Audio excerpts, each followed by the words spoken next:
Launched all the way back in January 2015, the Amazon company launched their own airline called Amazon Prime Air.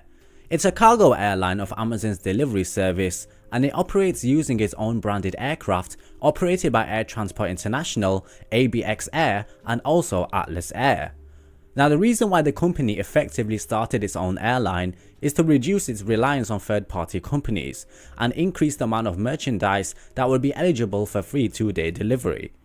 Now, for a long time, the e-commerce companies have used airlines like UPS and FedEx to deliver majority of their packages. However, two major disadvantages arose from this model. Firstly, the cost of employing these delivery companies increased Amazon's operating expenses. Secondly, there have been instances where freight companies haven't been able to cater to the rising delivery demands of Amazon, leading to heavy delays and backlash from customers. But despite these issues, the company has set in place some plans that would see them rise and increase their overall value in the global freight business. Now, currently they operate around 40 planes for their partner airlines and is in the market for 10 more planes. But they're planning to launch a $1.5 billion cargo center at Cincinnati Airport.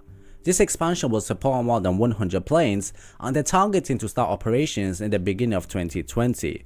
But this is only the tip of the iceberg because they have so much more planned.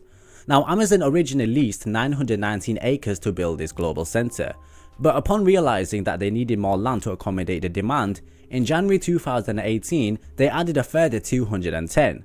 Now, to put that into perspective, that's around 4 kilometers from tip to tip.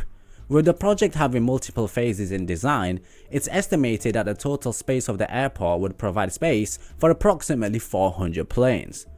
Now, just think about that for a moment. An e-commerce company having its own airline, building its own cargo center, and having hundreds of planes. That's absolutely crazy, and it's also impressive at the same time. Now, it's rumored that they're interested in ordering 100 767-300 freighters, but nothing has materialized at this moment. But nevertheless, Boeing is planning to increase the 767 production to 4 aircraft a month in the early next decade, and this could be in anticipation for the global freight demand. Now, in order to fully utilize their freight network, they need a good fleet of planes. They currently have 38 of the 767-200 and 300 freighters, but it's reported that they're looking in the market for used 767s. It's unclear whether they'll be interested in the A330 freighter because the acquisition cost is quite low to make this an option, but due to their age, I don't think this will happen. Now, the possibility of the 777 freighter has also been mentioned, but based on their body language, this seems very speculative. The older non-ER versions of the 777-200 and 300s would make a great option for Amazon. The lightweight structure of the early non-ER 200 and 300 versions would easily accommodate Amazon's needs. Now, the possibility of acquiring early Boeing 777s for conversion to freighters has also been mentioned, but again, this is purely speculative. So once everything has materialized and settled down, we could see the Amazon Air fleet rise to around 500 aircraft crisscrossing the continents. Now, should companies like FedEx and UPS be worried? Well, not really. They've continuously stated that e-commerce is great for their growth. However, at the same time, they've also stated that their growth isn't dependent on just one company. FedEx recently stated that only 3% of its revenue is derived from Amazon, while an estimated 7% for UPS.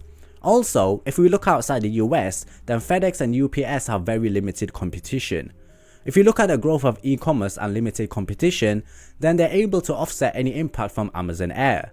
Now, while Amazon is ready to ramp up its investment in its air cargo services, it's likely it won't be able to make much of an impact in the immediate future. So captains, that's an overview of Amazon Prime Air, FedEx and UPS, and also their position within the cargo business. Now, I'm curious to hear what you guys have to say. Do you agree with me with what's been said, or do you think they have the possibility to even rival UPS and FedEx? Let me know what you think in the comments below. Thank you so much for watching, guys. Like and subscribe, and I'll check you very soon.